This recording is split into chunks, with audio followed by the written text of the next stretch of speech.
Hola, ¿qué tal? Buenas noches a todos. Vamos en esta ocasión, a tener a repasar pues el estudio de esta semana, que se tituló Defendamos la verdad. Acabamos de leer nuestra cita en Judas 1, versículo 3, donde precisamente se nos invita a hacer lo que nos dice aquí el título de esta lección: defender la, ah, la verdad. Y dice lo siguiente, dice aquí Judas, dice: amados, gran solicitud tenía de escribiros, ya tenía, dice, ganas de escribirles, dice, acerca de nuestra común salvación. Sentí esa necesidad para alentarlos a que contendáis por la fe que una vez fue confiada a los santos. ¿Por qué tenía esta preocupación, estas ganas, Judas, de escribirle aquí a la iglesia, eh, para que se pusieran en acción, ¿sí? Y pudieran defender, dice aquí, la, ah, la fe, la verdad? Dice el versículo 4 la razón, ¿sí? Por la que eh, se siente preocupado, ¿sí? Y quiere invitar, ¿no? A la iglesia pues a estar alertas, a despertar y a defender su fe, porque dice: se han infiltrado algunos hombres que desde hace tiempo habían sido ordenados para estar para esta condenación, hombres impíos que convierten en libertinaje la gracia de nuestro Dios y niegan a nuestro único soberano y Señor Jesucristo. En ese momento la iglesia estaba enfrentando esta situación complicada donde se estaban, dice aquí, infiltrando eh, personas dentro de la iglesia que estaban metiendo ideas extrañas, ¿sí? Eh, y aquí la invitación era a hacer algo, ¿sí? No nada más les dice no les hagan caso o tírenlos a loco, como decimos, eh, o simplemente pues nada más estar alerta, ¿no? Sino hacer algo, defender, dice ahí, eh, la fe, ¿sí? Es lo que nos invita por aquí eh, eh, Judas. Y eh, cuando nosotros hacemos memoria, vamos por ahí a la historia de la iglesia, del cristianismo, eh, vamos a encontrar, y yo creo que pues todos sabemos, eh, el hecho de que muchísimos cristianos a través de los años, de los siglos, fueron perseguidos, ¿sí? Por sus creencias, ¿sí? Ya sea el poder religioso, por el poder político. Y bueno,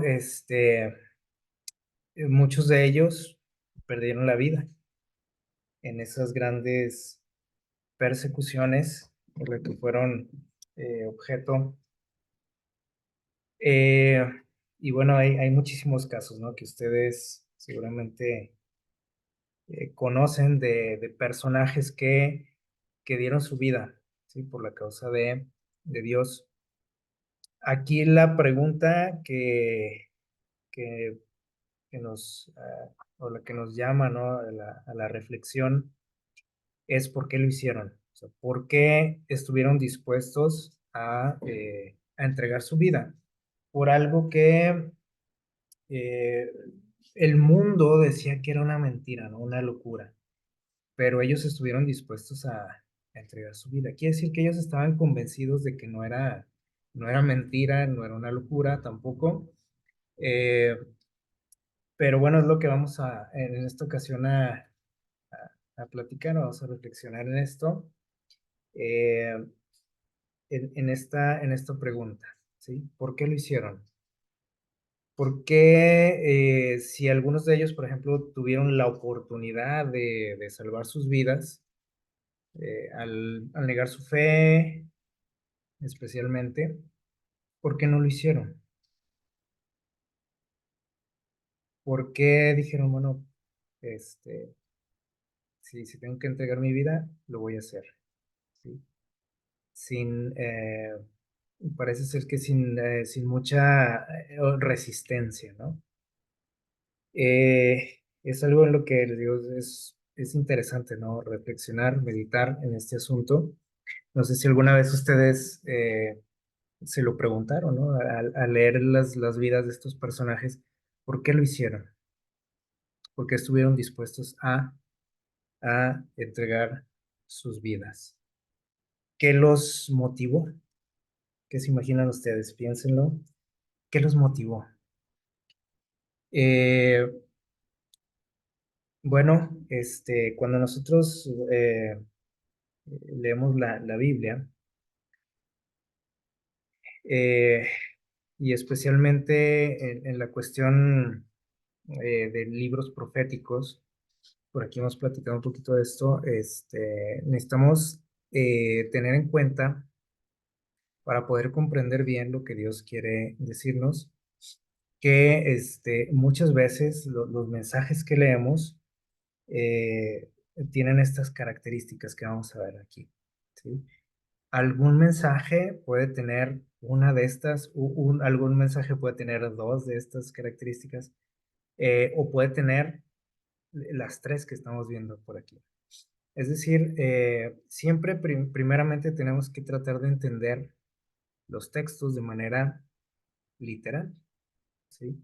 Si nos cuesta un poquito el entenderlo de manera literal, como es en el caso de muchos textos, es probable que esté hablando en un sentido profético, ¿verdad? Eh, es decir, que tiene un cumplimiento profético por allá en el futuro, ¿sí? No de manera iliteral en ese momento, sino hablando hacia un futuro. Y tiene también algunos textos un significado escatológico. ¿Qué significa esta palabra? Bueno, que tiene que ver directamente con el fin de los tiempos. ¿Ok? No necesariamente cuando hablamos de algo profético quiere decir que es para el fin de los tiempos, ¿sí?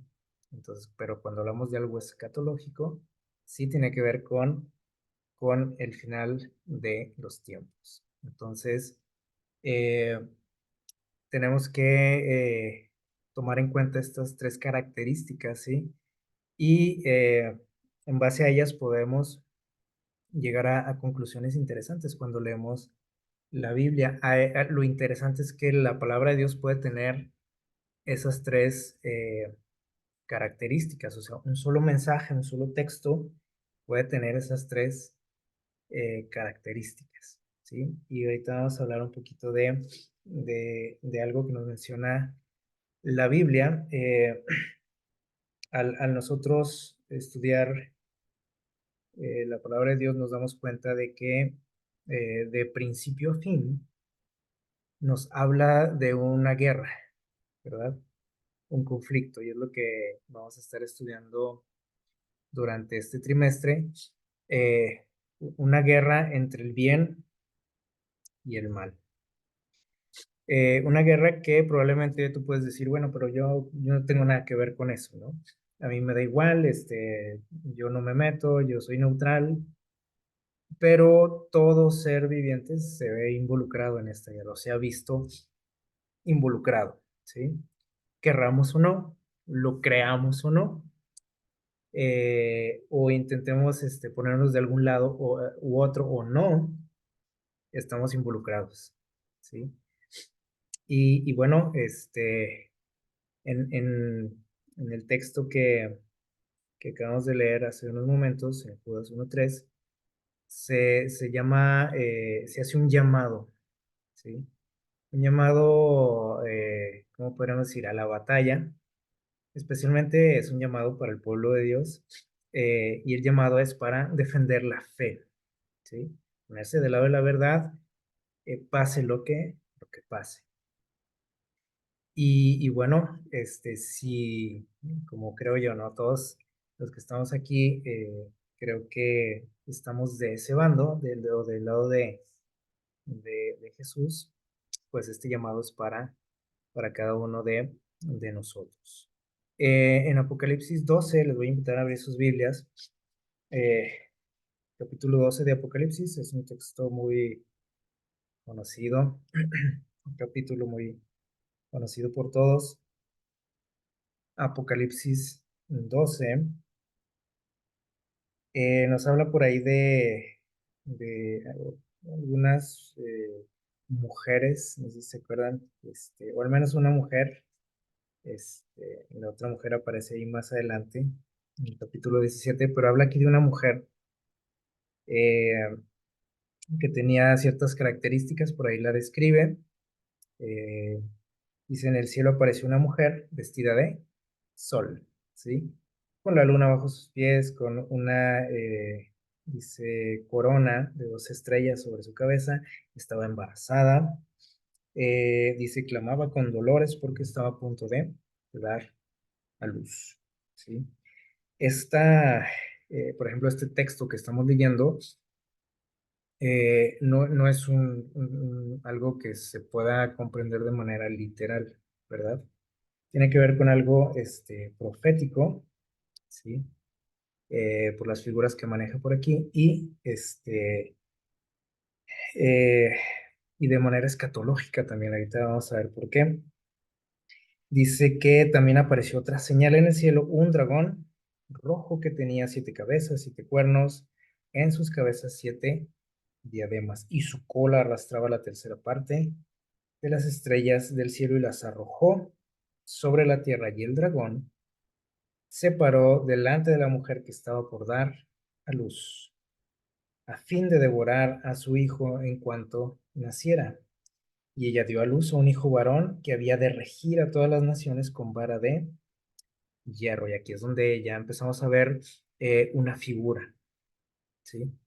¿La figura de quién? De Jesús, ¿sí? De nuestro Salvador, el Rey de Reyes, dice, y su hijo fue arrebatado para Dios y para su trono. Y la mujer huyó a donde dice, al desierto, a un lugar preparado por Dios, para que ahí la sustenten por 1260 días. Y menciona por ahí un poquito más adelante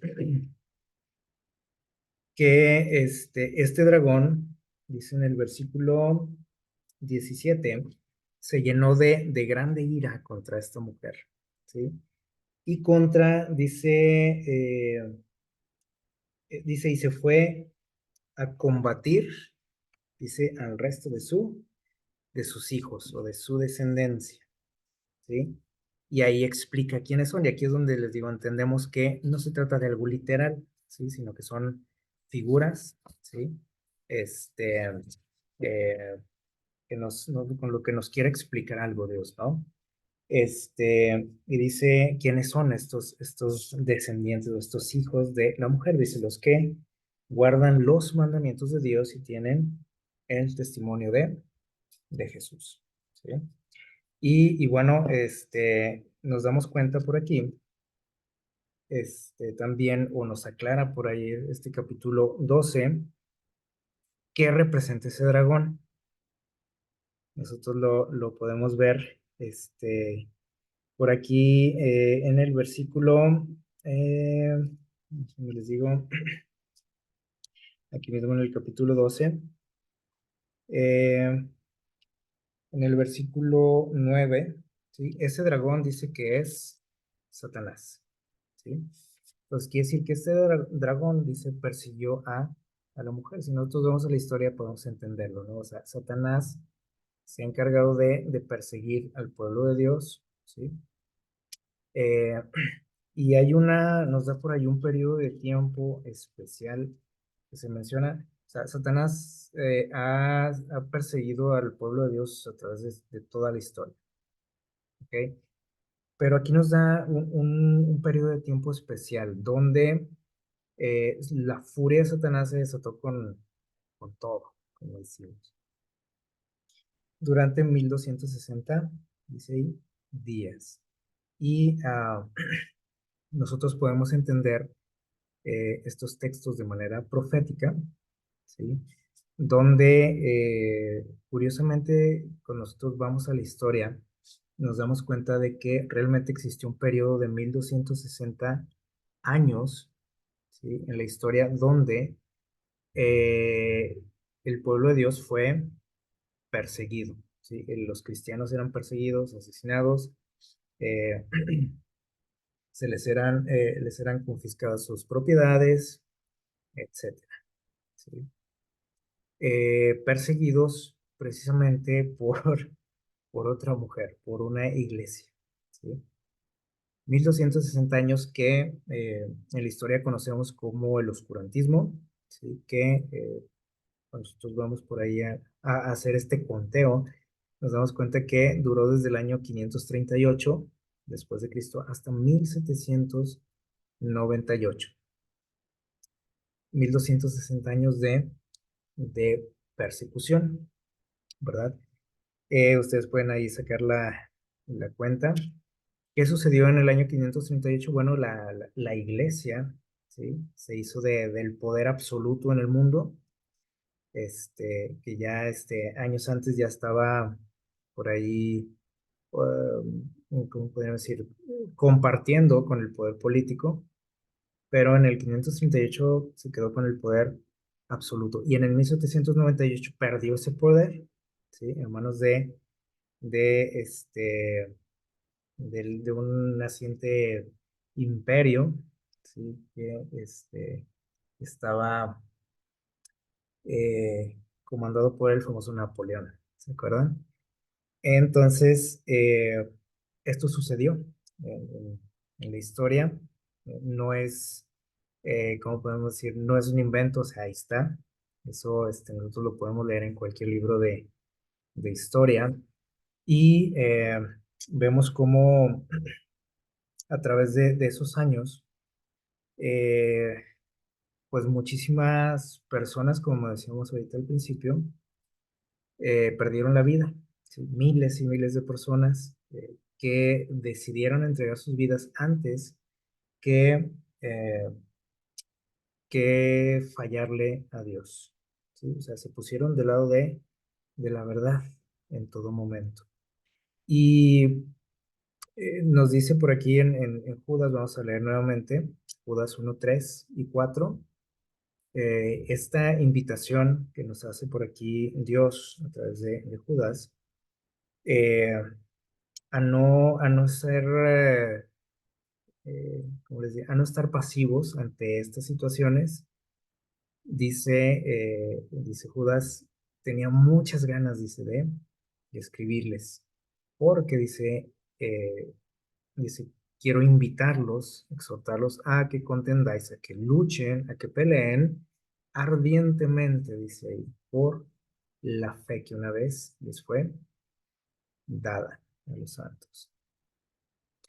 Estaban viviendo una situación complicada dentro de la iglesia, ¿sí? Porque aquí habla de gente que se había infiltrado, de que había entrado a la iglesia, que la estaban destruyendo por dentro y se necesitan hacer algo ustedes. No se queden viendo nada más. Y hace poquito por aquí escuchamos un mensaje, ¿no? Donde se nos invita a eso precisamente, o sea, no quedarnos de brazos cruzados ante este tipo de situaciones, ¿no? Obviamente tenemos que ser muy inteligentes, así como lo es el enemigo también en esta lucha, ¿no? Entonces, vamos a quedarnos con esta invitación de parte de Dios, dice, que luchen ardientemente, o sea, no nada más luchar, sino con todas nuestras fuerzas, dice aquí, ardientemente por la fe, ponernos a favor de la fe. Y a lo mejor podemos decir, bueno, pero ahorita pues, vivimos tranquilos, no pasa nada. Eso pasó en la Edad Media. Si tenemos este pensamiento,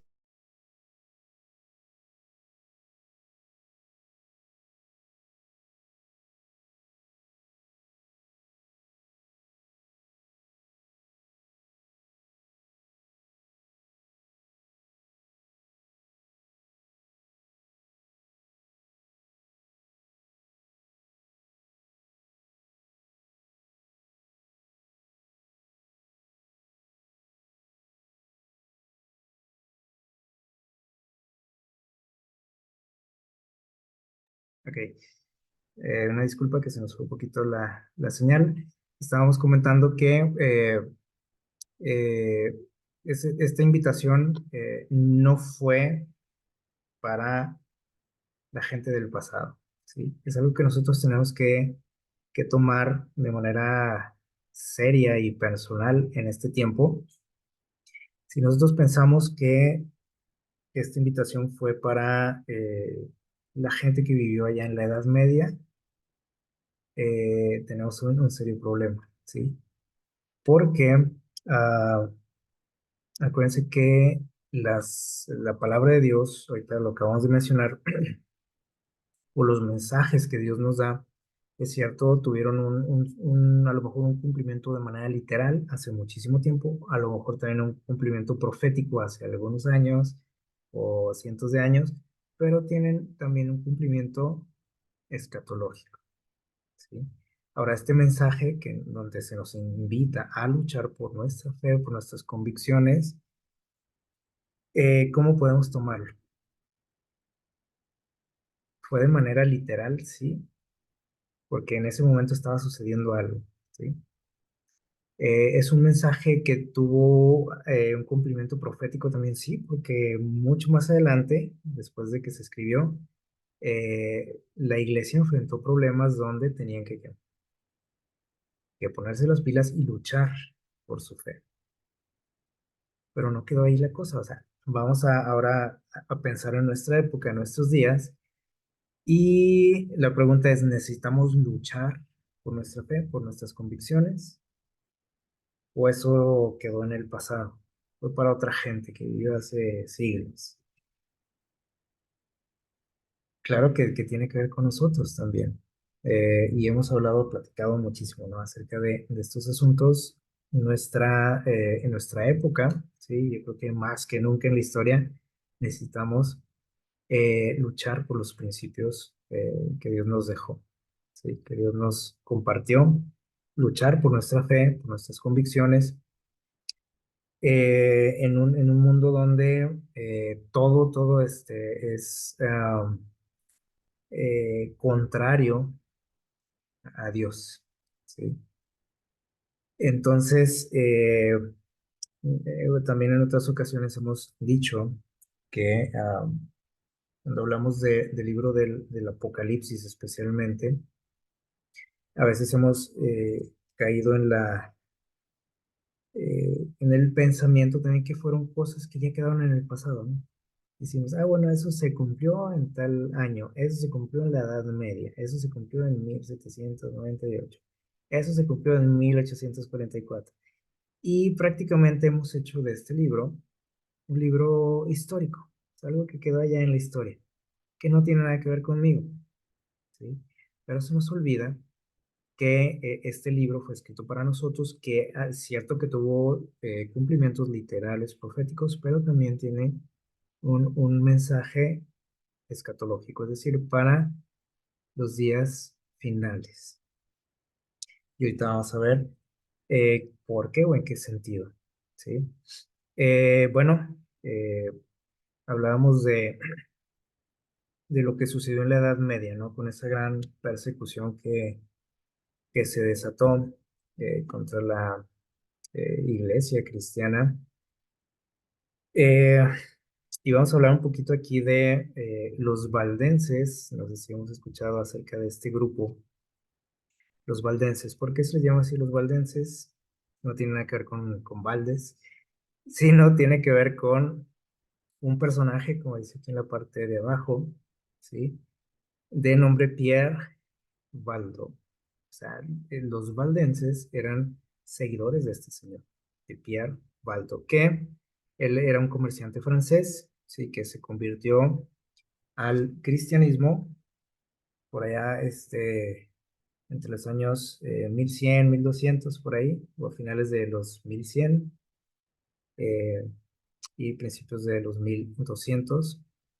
Y cuando él conoció la palabra de Dios, él tenía una idea en la mente, que era el hecho de que la gente pudiera conocer ese mensaje que él conoció, pero en su propio idioma. ¿sí? Y bueno, este grupo, conocido como los valdenses, es decir, la gente que lo empezó a seguir, a apoyar en esta idea, dice que fueron uno de los primeros grupos en disponer de la Biblia en su propio idioma. Ellos habitaban, dice por aquí, este grupo de personas habitaban en el norte de Italia y el sur de Francia, ¿sí? Entre esas famosas montañas o cadenas montañosas que conocemos, cadena montañosa, perdón, que conocemos como los Alpes. Por ahí estaban por ahí ubicados ellos. Incluso todavía existe la iglesia valdense hasta nuestros días. Eh, ellos tenían bueno, les agradó, ¿no? Esa idea de poder estudiar la palabra de Dios en su propio idioma. Ustedes recuerdan que antes solamente se podía leer o escuchar la palabra de Dios en latín. Entonces, si tú no sabías latín, pues no entendías nada, ¿no? No sabías realmente qué era lo que quería Dios para ti. Todo era como a través de lo que decía la gente, ¿no? De lo que se comentaba y era pues muy complicada la Biblia. Ellos tenían un lema muy interesante que podemos ver aquí en la parte superior, de aquí en la pantalla, que está en latín, dice lux, lucet in tenebris, que significa la luz resplandece en la oscuridad o vence a la oscuridad o a las tinieblas. Ese era como que el lema que tenían, ¿no? Que los motivaba. Desde pequeños, dice por aquí, eran entrenados para memorizar grandes porciones de la Biblia, algo que ya no hacemos, ¿verdad? Y no se aprendían nada más uno o dos versículos, como a veces lo hacemos nosotros, ¿no? Sino que se aprendían, dice aquí, grandes porciones, o sea, podrían aprender libros enteros, o el Nuevo Testamento, o el Antiguo Testamento, o toda la Biblia completa. ¿Por qué? Bueno, porque precisamente estaba ese problema, ¿no? Del idioma y estaba penado, ¿no? El predicar la Biblia o el mensaje de Dios en cualquier otro idioma. Entonces ellos copiaban la Biblia en secreto, ¿sí? Como muchas veces ellos no tenían acceso a Biblias, ¿sí? Pues ellos la memorizaban y luego la memorizaban en latín, así en el idioma en el que se predicaba, y ellos la registraban en su propio idioma. Este, hacían esa labor, ¿no? Eh, y viajaban, dice por aquí, como mercaderes, es decir, no se quedaban nada más con ese conocimiento ellos, sino que viajaban por toda Europa vendiendo mercancías, ¿sí? Pero entre esas cosas que portaban, cargaban con traducciones de la Biblia. Y los repartían por ahí, los distribuían con personas que ellos creían que podrían, o que gente que valorara este trabajo, gente que estuviera interesada, o sea, no nada más llegaban, como a veces lo hacemos nosotros también, y soltaban la literatura, ¿no? Y y siniestra, sino que aparte porque era un peligro, ¿sí? No podían hacer eso. Simplemente ellos estudiaban por ahí el terreno, se hacían de amistades cuando ellos veían que alguien estaba interesado, que necesitaba o que estaba deseoso, ¿no? de conocer de Dios, le entregaban una copia. Y por aquí, por ejemplo, en pantalla, ustedes pueden ver algunas copias eh, que transportaban. Por aquí tuvimos la oportunidad de fotografiarlas en un museo. Unas Biblias que fueron transportadas, por ejemplo, que eran transportadas en barriles. Dentro de todo lo que podían traer, no sé, por ejemplo, podrían cargar ahí grano, no sé, líquidos, y por ahí en esos barriles también traían sus copias, ¿no? De la Biblia. Estas por aquí fueron a dar hasta Eslovenia, ¿sí? Un país que está por ahí colindando con Italia. Y es interesante ver cómo transportaban las copias, ¿no? de la Biblia. Eh, este era el grupo conocido como los valdenses, ¿sí? Y obviamente este grupo fue perseguido por el poder religioso de aquel tiempo.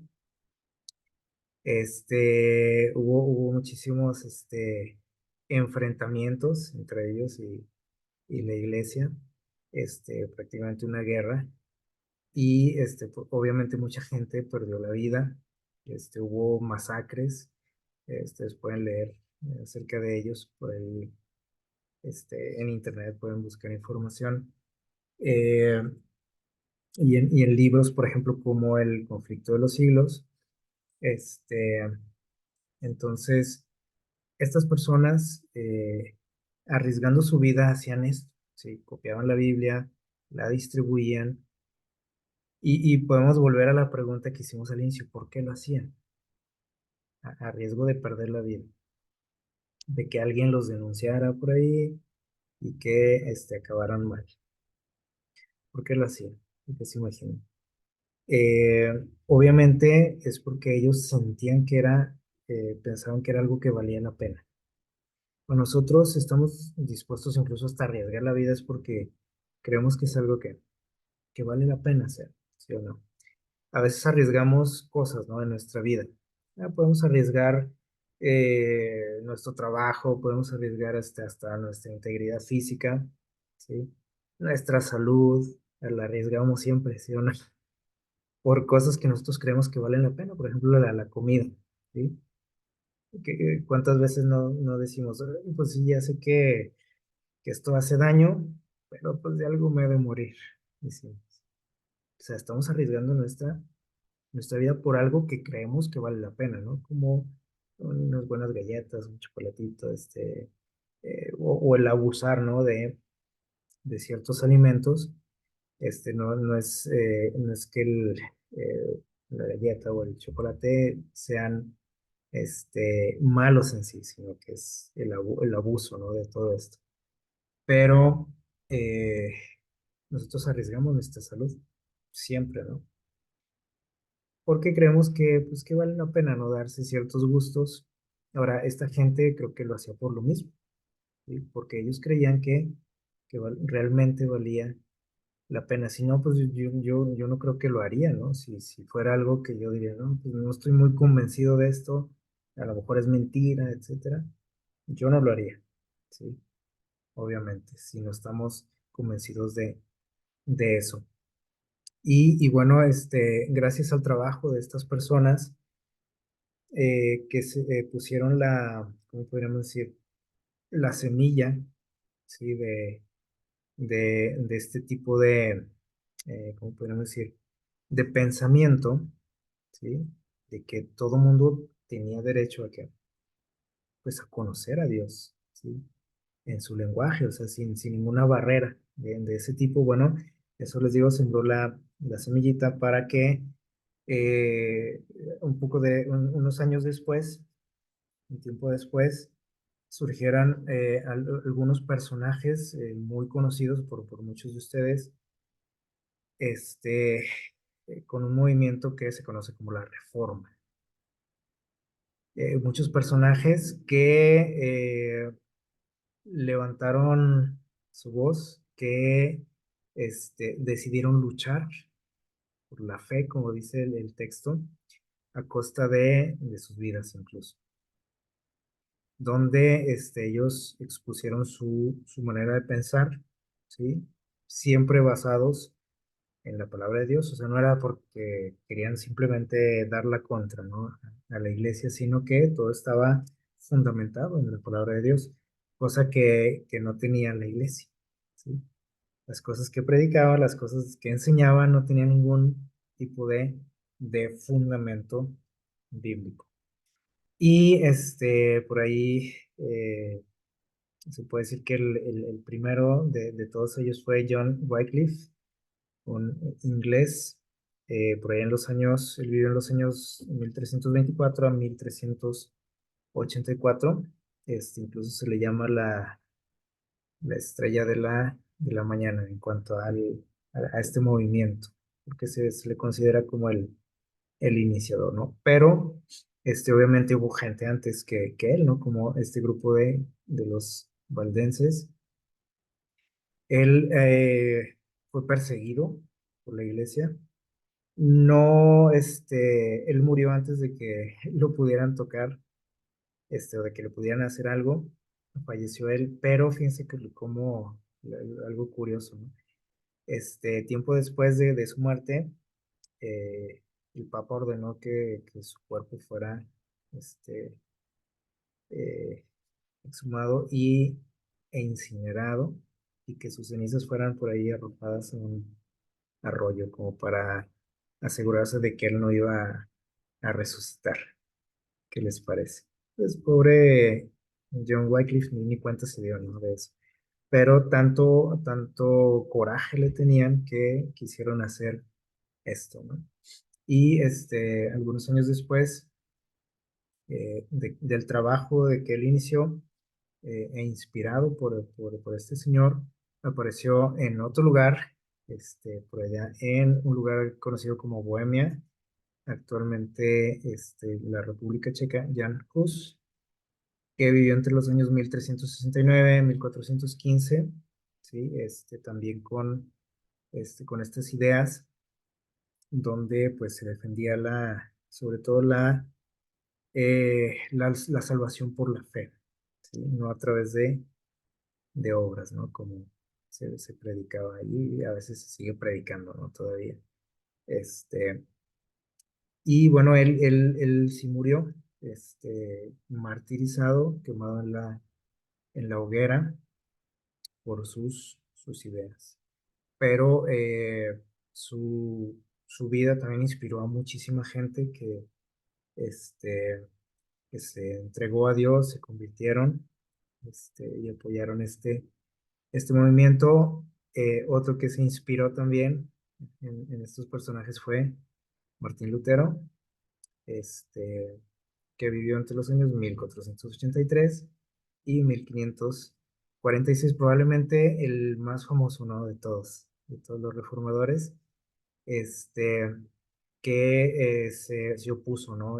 Abiertamente y ardientemente, que también como dice el texto, ¿no? Con todas sus fuerzas,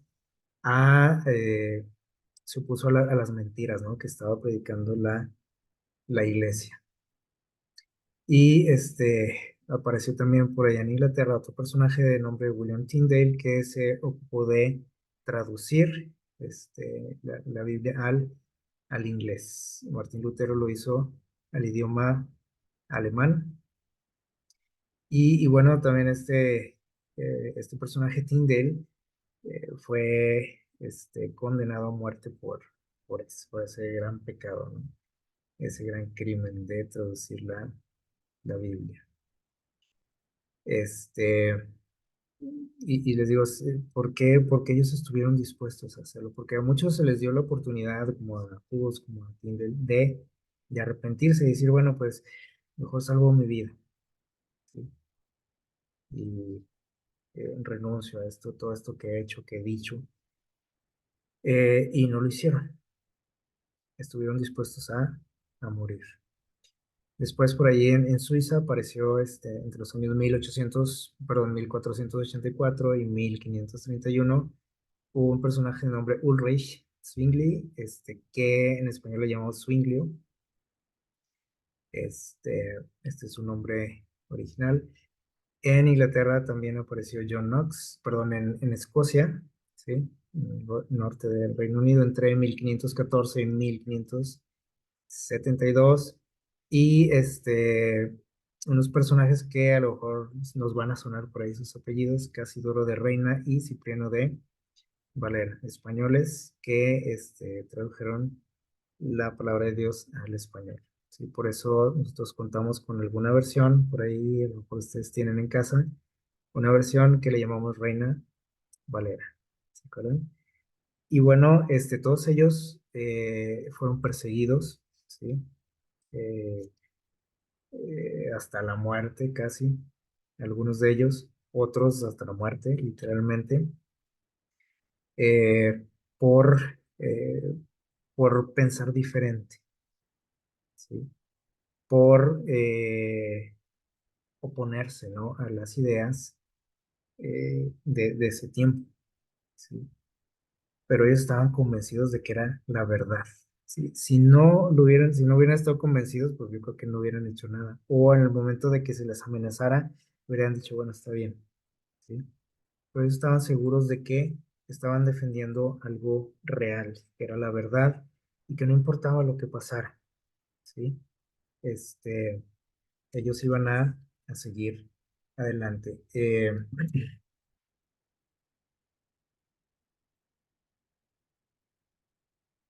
Hablábamos ahorita de este capítulo ah, de Apocalipsis 12 y decíamos ahorita que, bueno, fue algo que tuvo un cumplimiento, este periodo de tiempo que habla por aquí en Apocalipsis 12 en 1260 días, tuvo un cumplimiento profético, ya vimos, ¿no? Por ahí en la Edad Media, que terminó por ahí en el año 1798. Si nosotros creemos que ahí se acabó este periodo o este mensaje que tiene Apocalipsis 12, les digo, pues estamos perdiéndonos de mucho, ¿sí? Porque este mensaje es para nosotros especialmente. Sí tuvo un cumplimiento profético, ¿sí? Pero también tiene un cumplimiento en los últimos días y especialmente en estos días. Eh, ¿Ustedes creen que la persecución contra el pueblo de Dios se acabó en 1798 o continuó años después o puede continuar en este tiempo? Eh, Habla ahí de un periodo de 1260 días que proféticamente nosotros sabemos que son años, ¿sí? Que literalmente todos esos años duró esa persecución, pero en los últimos días también se va a desatar una persecución contra el pueblo de Dios. Obviamente no va a durar 1260 años, esto ya tiene que ver con algo ya más literal, ¿sí? 1260 días, 42 meses, también por ahí se menciona en otros textos, 3 años y medio, ¿sí? Antes de que Jesús regrese. Entonces, podemos pensar que en nuestro tiempo estos acontecimientos no tienen lugar, porque se predica mucho de la tolerancia, ¿no? De la libertad de expresión, como hablamos del respeto, hablamos mucho, ¿no? De respetar, bueno, sí, las ideas, ¿no? De los demás, etcétera. Pero todo eso que tanto predicamos en la sociedad es precisamente de todo lo que carecemos, ¿no? Algo de lo que presumimos mucho, de ser una sociedad muy tolerante, pues no es cierto, ¿sí? Porque somos tolerantes únicamente o predicamos la tolerancia únicamente en ciertos aspectos o hacia ciertas personas nada más, no en general, ¿verdad?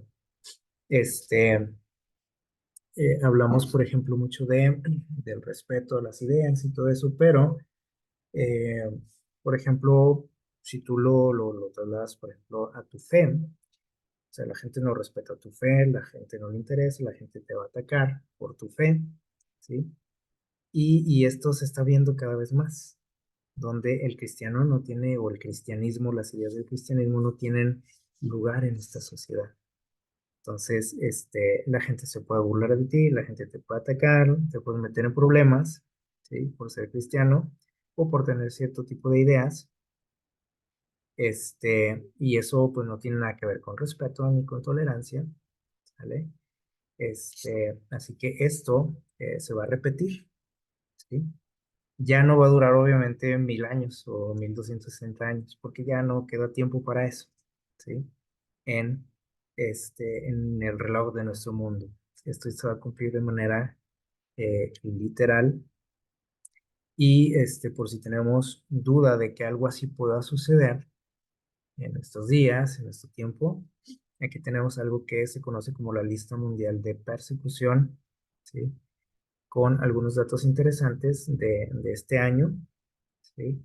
2024, y nos dice por aquí que al menos 340 millones de cristianos son perseguidos en todo el mundo, ¿sí? ¿Cuánto dice ahí? 340 millones. Si tú nunca has sentido este tipo de ataques, bueno, qué bueno, ¿no? Pero no quiere decir que no existe en el mundo. Si tú estás tranquilo en tu ciudad donde vives, no quiere decir que así es en todo el mundo. 340 millones de cristianos son perseguidos. Y tenemos por aquí más datos. Uno de cada 6 cristianos son perseguidos en África. Al menos uno de cada 6. 2 de cada 5 cristianos son perseguidos en Asia.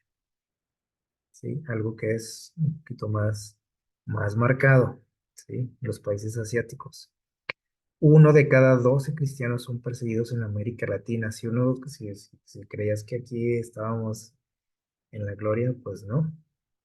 También en los países de América Latina existe persecución. Incluso, por ejemplo, México aparece por ahí entre los países que tienen un alto índice de persecución religiosa, ¿sí? ¿Cómo es eso? Bueno, probablemente a lo mejor donde vives no está tan así o nunca lo has sentido tú, pero México tiene un alto índice de persecución. Al menos aparece entre esos países. Dice aquí 4.761, este, 4.000, perdón, 761 cristianos son asesinados. ¿Se les hacen pocos? ¿Muchos? 4.761 cristianos son asesinados. No es de que los amenacen o que se burlen, son asesinados en este mundo de tolerancia, ¿sí? 4.488 iglesias son atacadas. A lo mejor ustedes han escuchado esto, ¿no? Porque eso sí, un poquito a lo mejor más lo hemos escuchado. Iglesias que son atacadas, que son apedreadas, incendiadas. Y 4.277 cristianos son detenidos. Están en la cárcel. ¿Por qué? Pues porque es cristiano, nada más. ¿Sí? No cometieron ningún crimen, simplemente porque son cristianos. Ahora les digo, vivimos en un mundo que defendemos mucho, ¿no? La igualdad y que la inclusión y no sé qué, pero nadie habla de esto. O no sé si ustedes han escuchado publicidad en la televisión acerca de esto. No, porque a nadie le interesa. Y hablamos mucho de que las minorías y que hay que respetarlas y bueno, pero nadie habla del cristiano, por ejemplo. Ni va a hablar jamás, ¿sí? Porque eso no interesa a la sociedad lo que suceda con un cristiano, ¿sí? Que literalmente son perseguidos. Ahorita hay muchas personas que ustedes han visto en televisión, ¿no? Cómo hacen manifestaciones, y bueno, todo porque se sienten que discriminados, perseguidos, cosa que, bueno, está en duda, ¿no? Pues, pero, por ejemplo, todas estas personas que literalmente son perseguidas, atacadas, asesinadas, detenidas, encarceladas, nunca he visto noticias de esto, ¿no? En televisión, ni en internet, ni he visto anuncios acerca de esto, ni marchas, cosa que, pues, deja mucho que pensar, ¿no? Así que bueno, así está la situación en nuestro mundo, son cosas que están sucediendo y que esto dice por ahí, estas estadísticas que se están acrecentando cada vez más. Así que si nosotros nos creemos ese cuento de que vivimos en el país de las maravillas, pues no, ¿sí? Esto se va a ir intensificando en la medida que nos acerquemos al final de la historia de nuestro mundo. Y miren, vamos terminando con este mensaje que escribió por aquí Jan Hus. Un poco antes de morir, una carta que escribió a un amigo y escribió lo siguiente. Y esto nos puede pues, responder a esa pregunta que hicimos al principio de por qué. ¿Por qué lo hicieron? ¿Por qué estuvieron dispuestos a morir? Dice, escribo esta carta en la cárcel y con una mano encadenada, a la espera de que mañana se cumpla mi sentencia de muerte. En el día en que por la gracia del Señor nos encontremos otra vez, gozando de la paz deliciosa de la vida futura, sabrás cuán misericordioso ha sido Dios conmigo y cuán admirablemente me ha sostenido en medio de mis tentaciones y pruebas. ¿Por qué lo hizo? ¿Por qué estuvo dispuesto a morir? Bueno, creo que estas palabras nos lo aclaran, ¿no? Él tenía la esperanza en algo mejor, en una vida futura. Y se está despidiendo aquí de su amigo. Y le dice, un día nos vamos a volver a ver. Dice, el día que nos volvamos a ver, nos encontremos, dice, ya en la vida futura, dice, vamos a platicar y te vas a dar cuenta de que todo esto pues, no importaba, ¿no? Que Dios tuvo misericordia de mí y que fue muy bueno conmigo. Algo que dice uno, bueno, como alguien que está a punto de morir, sentenciado a muerte, ¿no? De esa forma puede escribir esto. Y que sabemos, por ejemplo, que cuando fue martirizado, él estaba cantando, no estaba quejando, ni gritando, ni maldiciendo, estaba cantando. Eh,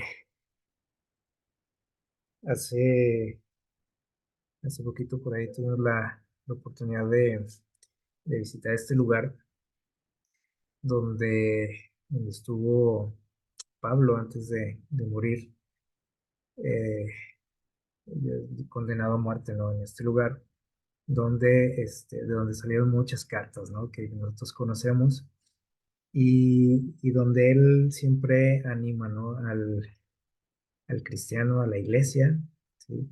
A tener buen ánimo, a estar gozosos, a ser felices, a tener confianza en Dios, a no desesperarse, a no estar desanimados, etcétera.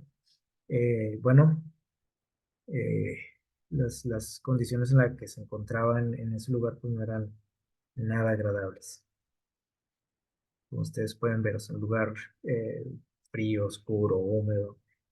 Este, y bueno, él escribe por ahí a Timoteo, en la segunda carta a Timoteo, capítulo 4 estas palabras que nos llenan de admiración, ¿no? Al menos a mí, donde dice, porque yo ya estoy para ser sacrificado, dice, estoy condenado a muerte, igual que Hus dice, ya estoy esperando nada más, dice, que se cumpla esa sentencia, dice, el tiempo de mi partida está cerca, tenía ya los días contados, dice, pero he peleado una buena batalla, he acabado la carrera y he guardado la fe, defendí la fe, se puso del lado de la justicia. Y dice, creo que lo hice bien. Él está satisfecho a pesar de las condiciones en las que está, en las que se encuentran, no está desesperado, no está llorando, no está maldiciendo o está arrepentido de todo lo que hizo, sino que está confiado, tranquilo. Y dice, pues ya nada más me falta, dice, esperar la corona de justicia, la cual me dará el Señor juez justo en aquel día. Y no solo a mí, dice, sino a todos los que aman su venida. Porque Pablo también estuvo dispuesto a dar la vida,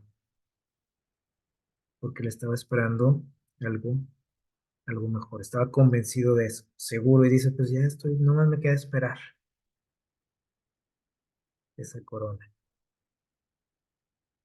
Así que esto creo que pues, responde, ¿no?, a esa pregunta, o sea, ¿por qué toda esa gente estuvo dispuesta a morir? Y también, por ahí en Hebreos 11 nos dice lo siguiente, y con esto vamos a terminar, y es algo que debemos de mantener en nuestra mente al momento pues de consagrarnos a Dios, ¿sí? Y de luchar por Él, por nuestras convicciones, por su ley, ¿sí? Por las cosas que Él pues nos enseñó a través de su palabra. Dice, conforme a la fe, murieron todos estos. Aquí habla de muchos personajes, ¿no? Aquí en este capítulo de Hebreos, pero podemos imaginar a toda esa gente que entregó su vida, dice, conforme a la fe, o sea, murieron con fe, creyendo, ¿sale? En las promesas de Dios. Dice, pero nunca recibieron lo prometido, esa vida mejor, esa vida futura, no la recibieron. Dice, solamente la miraron de lejos y creyeron y la saludaron, dice, de lejos, ¿no? Se aferraron a ello, dice, confesando que eran extranjeros y peregrinos sobre la tierra.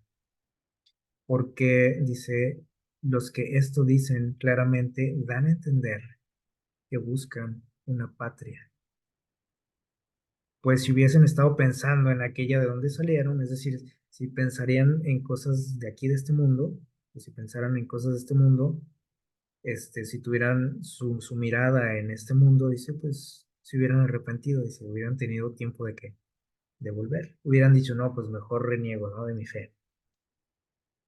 Pero lo de este mundo no les interesaba, absolutamente. Dice, anhelaban una patria mejor, una vida mejor, un mundo mejor. Y aquí nos dice, ¿dónde está ese mundo mejor? No es el que te ofrecen los políticos, ¿sí? Dice, es el celestial, o la patria celestial. Por lo cual, dice Dios, no se avergüenza de llamarse Dios de ellos, porque les ha preparado una ciudad. Ahí está la recompensa que todos ellos buscaban y que por eso no les importaba nada, ¿no?, de lo que les pudiera suceder aquí. Y dice más adelante, por ahí en el versículo 35, dice, algunos de ellos fueron atormentados, no aceptando rescate, es decir, cuando se les ofrecía la oportunidad de vivir, no la aceptaron. Dijeron, no, pues no la quiero, ¿sí? Dice, a fin de obtener mejor resurrección. Otros, dice, experimentaron vituperios, o sea, burlas, azotes, insultos. Y además de esto, dice, prisiones, cárceles, fueron apedreados, aserrados, puestos a prueba, muertos a filo de espada, anduvieron de aquí para allá, dice, perseguidos, cubiertos de pieles de ovejas, de cabras, pobres, angustiados, maltratados, de los cuales el mundo no era digno, dice, errando por los desiertos, por los montes, por las cuevas, por las cavernas de la tierra, como los valdenses, ¿se acuerdan? Dice, todos estos, aunque alcanzaron buen testimonio mediante la fe, no recibieron lo prometido. Es decir, no están en el cielo como a veces se dice, ¿no? Ah, murieron y ya están en el cielo, no. Dice, están esperando, están descansando. Dice, proveyendo Dios alguna cosa mejor para nosotros, para que no fuesen ellos perfeccionados aparte de nosotros o antes que nosotros. Es decir, todos ellos entregaron su vida, no recibieron lo que buscaban, pero lo van a recibir esa recompensa y eso fue lo que los motivó a incluso a llegar a la muerte, a perder su vida. Ahora, ese llamado, sí, también se nos hace a nosotros. Dijimos, no fue para los valdenses, no fue para los reformadores, para los primeros cristianos. Este mensaje o este llamado, ¿sí? A defender nuestra fe, a hacernos de parte de la justicia, es para nosotros en estos días. ¿Va a haber persecución? Sí, la va a haber. Esto ya lo acabamos de ver, ¿no? O sea, no quedó eso en el pasado. Se va a repetir la historia. Y la pregunta es, ¿qué voy a hacer, ¿no? Cuando eso suceda. Ojalá que podamos tomar el ejemplo, ¿no? De estos personajes. Les invito a estudiar sus vidas, ¿sí? Que son inspiradoras y que podamos pues pedirle a Dios de su Santo Espíritu que nos ayude a mantenernos firmes ante las situaciones complicadas, ¿no? Que podamos estar pasando, ¿sí? O que se puedan desatar pronto, ¿no? Que eso es seguro. Que Dios les bendiga y que les mantenga firmes en sus caminos.